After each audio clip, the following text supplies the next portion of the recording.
માં ડાઘો તમારું જીવન। ઉનાળામાં ગરમ દિવસે એક નાનો છોકરો તેની માતા અંદર હતા। તળાવનું ઘર હતું। નાના છોકરાએ તેની ઘરની પાછળના તળાવ તરવા જવાનું નક્કી કર્યું। છોકરો તળાવમાં જવા અને ઠંડા તળાવમાં તરવા માટે ખરેખર ઉત્સાહિત હતો, તેથી તે હમણાં જ બહાર દોડી ગયો। છોકરો તળાવમાં ગયો અને તે જાણ્યા વિના ખૂબ જ દૂર તરી ગયો। તળાવની બરાબર વચ્ચે શ્વાન। છોકરાની માતાએ બારીની બહાર જોયું તો એક મગર તેના પુત્ર તરફ આવી રહ્યો હતો। જેમ જેમ તેણીએ બંનેને એકબીજાની નજીક જતા જોયા, તેણી નાના છોકરા તરફ દોડી અને બને તેટલા જોરથી બૂમ પાડી। તેણે આ વિશે ખૂબ જ બૂમ પાડી। મગર તેની પાસે આવી રહ્યો હતો અને તેને તરીને તરફ જવા કહ્યું। તેની માતાનો અવાજ સાંભળીને છોકરો ગભરાઈ ગયો, યુ-ટર્ન લીધો અને તેની માતા તરફ તરવા માટે, પણ તે ખૂબ જ મોડું થઈ ગયું હતું। જેવી રીતે માં તેની પાસે પહોંચી, નાના છોકરાએ તેનો હાથ પકડ્યો, તે જ ક્ષણે મગરે તેના પગ પર છીનવી લીધો। તેનાથી બંને વચ્ચે રસ્સાકસી શરૂ થઈ। એલિગેટર ખૂબ જ મજબૂત હતું, પણ માં એટલી બધી ઉત્સાહી હતી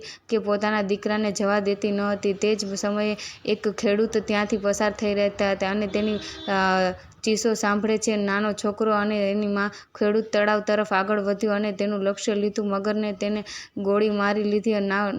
નોંધપાત્ર હોસ્પિટલના છોકરામાં અઠવાડિયા સુધી સારવાર લીધા પછી બચી ગયા।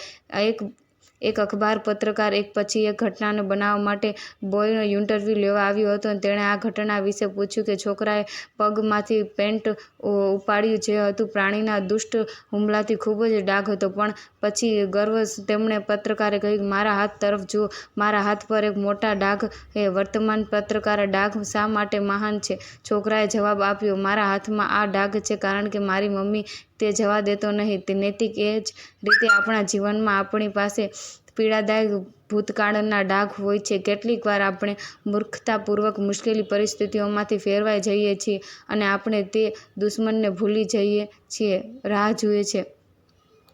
ત્યારે જ જીવન ભગવાન વચ્ચે ખેંચતાણ શરૂ થાય છે। તે જ શા માટે આપણી પાસે કેટલાક ઘા છે, કારણ કે ભગવાન જવા દેતા નથી। આપણે ખૂબ જ આભારી થવું જોઈએ આપણી સાથે રહેવા બદલ ईश्वरને।